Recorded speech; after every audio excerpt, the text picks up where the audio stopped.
Now, people, meet this man right here. His name is Ronnie, and he's a millionaire. And what he went through to become a millionaire is a horror story. And people, what this man went through, I pray to God no one else had to go through what this man went through. It's not worth it. People, let me explain. Now, people, before I dive into the story, would you serve 40 years in prison for $25 million? So if someone made a deal with you and they said, if you serve 40 years in prison, soon as you get out, we will give you $25 million.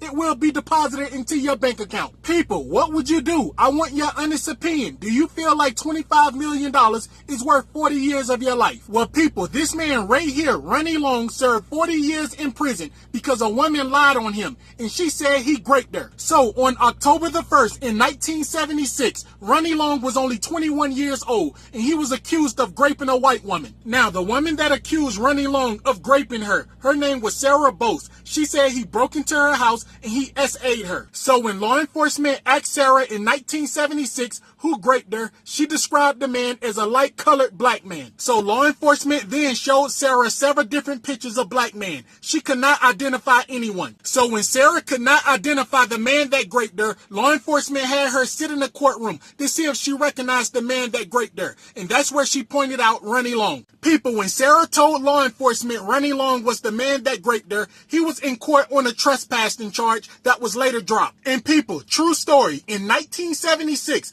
after Sarah pointed out Ronnie Long and said he was the man that raped her, he was convicted by an all-white jury in North Carolina and he was given a life sentence. Now, people, here's where everything is about to get crazy. They railroaded this man. Now, people, when Ronnie Long went to trial and he had an all-white jury, it was a lot of evidence that they did not show that would have exonerated Ronnie Long. And people, number one, when law enforcement went to the crime scene where Sarah Bose got raped, they took 43 fingerprints. None of them matched Ronnie Long. They did not let that in the court. Also, the Concord Police Department in North Carolina, they gave false testimony. They was trying to get this man convicted. Now, to be exact, Ronnie Long spent 44 years in prison. He appealed this case at least 100 times. He was trying to overturn this conviction. So in 2020, a federal appeals court ruled in Ronnie Long's favor. So in August of 2020, the court dismissed the case because the police department was not being truthful with material evidence. People, Ronnie Long served 44 years in prison before his case was overturned.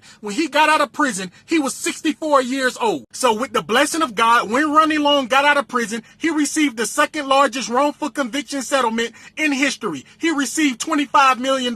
Now, people, having said that, Ronnie Long was lucky. It's a lot of men that's in prison right now for a crime they did not commit. Someone can go to law enforcement right now with no evidence and say you did something to them, and you can possibly spend 20 to 40 years in prison for a crime you did not commit. And far as I know, nothing never happened to the woman that accused him. So do y'all feel like $25 million is fair after he spent 44 years in prison over a crime he did not commit?